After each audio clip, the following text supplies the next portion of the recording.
दोस्तों ये बात तो हम सभी लोग बड़ी अच्छी तरह से जानते हैं कि आबादी के हिसाब से हमारी दुनिया का जो दूसरा सबसे बड़ा रिलीजन है यानी कि इस्लाम, वो ऐतिहासिक तौर पर जनरली दो ग्रुप में बटा हुआ है। पहले और बड़े ग्रुप को तो सुन्नी कहा जाता है, जबकि दूसरे ग्रुप को शिया के नाम से जाना जाता है। फिलहाल आज की इस छोटी सी वीडियो में मैं आप लोगों को हमारी दुनिया के इतिहास में पाए जाने वाले कुछ ऐसे ही मशहूर हुक्मरानों यानी बादशाहों और सुल्तानों के बारे में बताने वाला हूँ। साथ ही साथ कुछ ऐसे रहनुमाओं के बारे में भी बताने वाला हूँ कि जो पैदाइशी तौर पर यानी जन्म से तो सुन्नी ही थे, एक सुन्नी घर में पैदा हुए थे और उन्होंने अपनी जिंदगी का एक बड़ा हिस्सा सुन्नी बनकर ही गुजारा था, मगर फिर बाद में किसी दुनियावी फायदे के लिए या फिर ये कहिए कि कभी कभी अपनी सोच में बदलाव आने की वजह से या किसी और से इंस्पायर होने की वजह से सुन्नी ग्रुप को छोड़कर शिया ग्रुप में एंट्री ले ली थी और फिर वो हमेशा हमेशा के लिए शिया बन गए थे। खुश आमदीद व्यूअर्स, अस्सलामु अलैकुम वरहमतुल्लाह बरकातहू। मैं सरताज अहमद अयूबी। आज हम जिस वीडियो का रिएक्शन करेंगे उसका टाइटल ये है कि वो कौन से 5 मुस्लिम बादशाह आलिम जो सुन्नी से शिया बन गए। तो आइए आज हम इस वीडियो में देखते हैं क्या होता है।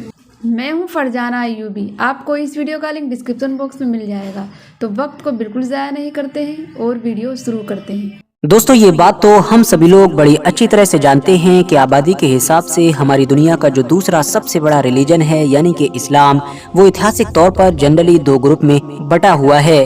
पहले और बड़े ग्रुप को तो सुन्नी कहा जाता है, जबकि दूसरे ग्रुप को शिया के नाम से जाना जाता है। फिलहाल आज की इस छोटी सी वीडियो में मैं आप लोगों को हमारी दुनिया के इतिहास में पाए जाने वाले कुछ ऐसे ही मशहूर हुक्मरानों यानी बादशाहों और सुल्तानों के बारे में बताने वाला हूँ। साथ ही साथ कुछ ऐसे रहनुमाओं के बारे में भी बताने वाला हूँ कि जो पैदाइशी तौर पर यानी जन्म से तो सुन्नी ही थे, एक सुन्नी घर में पैदा हुए थे और उन्होंने अपनी जिंदगी का एक बड़ा हिस्सा सुन्नी बनकर ही गुजारा था, मगर फिर बाद में किसी दुनियावी फायदे के लिए या फिर ये कहिए कि कभी कभी अपनी सोच में बदलाव आने की वजह से या किसी और से इंस्पायर होने की वजह से सुन्नी ग्रुप को छोड़कर शिया ग्रुप में एंट्री ले ली थी और फिर वो हमेशा हमेशा के लिए शिया बन गए थे। फिलहाल दोस्तों इस लिस्ट में पहले नंबर पर नाम है अली आदिल शाह फर्स्ट का। ये दरअसल सल्तनत बीजापुर के 5वें हुक्मरान थे और आपकी नॉलेज के लिए बताता चलूं कि सल्तनत बीजापुर किसी दौर में साउथ इंडिया के इलाके में कायम होने वाली एक मुस्लिम सल्तनत थी और इसी मुस्लिम सल्तनत के ये 5वें हुक्मरान थे। इस सल्तनत की बुनियाद किसी दौर में इब्राहिम आदिल शाह ने रखी थी और इंटरेस्टिंग बात यह है कि सल्तनत की बुनियाद रखने वाले इब्राहिम आदिल शाह ऐतिहासिक तौर पर सल्तनत उस्मानिया के सबसे मशहूर सुल्तान यानी कि मोहम्मद फातेह के भाई थे। कुछ इतिहासकार बताते हैं कि जब मोहम्मद फातेह सल्तनत उस्मानिया के तख्त पर बैठे थे और उन्होंने अपने सभी भाइयों को कत्ल करने का ऑर्डर दिया था, तो फिर इब्राहिम आदिल शाह वहां पर न सिर्फ अपनी जान बचाने में कामयाब हो गए थे बल्कि दुनिया के अलग अलग इलाकों का सफर करते हुए हिंदुस्तान पहुंचे थे और यहाँ आकर बाद में इन्होंने अपनी ताकत और होशियारी के बलबूते पर साउथ इंडिया के इलाके में बीजापुर नाम की इस सल्तनत की बुनियाद रखी थी और आगे चलकर इसी सल्तनत के 5वें हुक्मरान बने थे अली आदिल शाह। अली आदिल शाह ने तो अपनी ताजपोशी के पहले दिन ही अपनी सल्तनत में बहुत पहले से चले आ रही सुन्नी रस्मो रिवाज पर पाबंदी लगा दी थी। फिलहाल इस लिस्ट में अब अगला नाम है मोहम्मद खुदाबंदा अल जाइतू का। ये दरअसल सरजमीन फारस पर कायम होने वाली एलखानी हुकूमत का 8वां हुक्मरान था और रिश्ते में हलाकू खान का पोता भी लगा करता था। याद रहे कि ये जो एलखानी सल्तनत थी ये दरअसल मंगोलों की ही सल्तनत थी कि जो चंगेज खान के बाद में जब धीरे धीरे मंगोल सल्तनत आपस में टूटना शुरू हुई थी उसके बाद ही वजूद में आई थी। मोहम्मद खुदाबंदा ने एक बादशाह की हैसियत से 1304 से लेकर 1316 तक राज किया था। ऐसा माना जाता है कि मोहम्मद खुदाबंदा ने अपनी सल्तनत में रहने वाले आम लोगों से एक लंबे वक्त तक अपने सुन्नी से शिया बन जाने वाली बात को छुपा कर रखा था, मगर फिर 1310 ईस्वी के बाद मोहम्मद खुदाबंदा की तरफ से खुलेआम ये ऐलान कर दिया गया था कि अब वो सुन्नी से शिया बन चुका है। इस लिस्ट में अब अगला नाम है शेख इब्राहिम ज़िगज़ाकी का। ये दरअसल नाइजीरिया में रहने वाले एक ऐसे मशहूर शिया आलिम यानी कि शिया स्कॉलर हैं कि जिनका जन्म 5 मई सन 1950 ईस्वी में हुआ था। नाइजीरिया में इनको न सिर्फ शिया मुसलमानों का कायद माना जाता है बल्कि ये नाइजीरिया की इस्लामी तहरीक के सरबराह भी हैं। साथ ही साथ इनको नाइजीरिया में आयतुल्लाह खामनाई का मजहबी नुमाइंदा भी माना जाता है। मगर आपको जानकर शायद हैरानी होगी कि इब्राहिम ज़िगज़ाकी भी पहले सुन्नी ही हुआ करते थे और मालिकी स्कूल ऑफ थॉट यानी कि मालिकी मसलक को फॉलो किया करते थे, मगर बाद में ईरान के सुप्रीम लीडर यानी अली खामनाई से इंस्पायर होकर न सिर्फ ये सुन्नी से शिया बन गए बल्कि नाइजीरिया के इलाके में इन्होंने انہوں نے علی خامنائی کے ایک مذہبی نمائندے کے طور پر کام کرنا بھی شروع کر دیا۔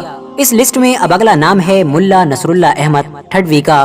یہ دراصل 16ویں صدی میں گزرے ہوئے ایک ایسے مشہور عالم دین تھے جو عالم ہونے کے ساتھ ساتھ طبیب یعنی کہ حکیم بھی تھے۔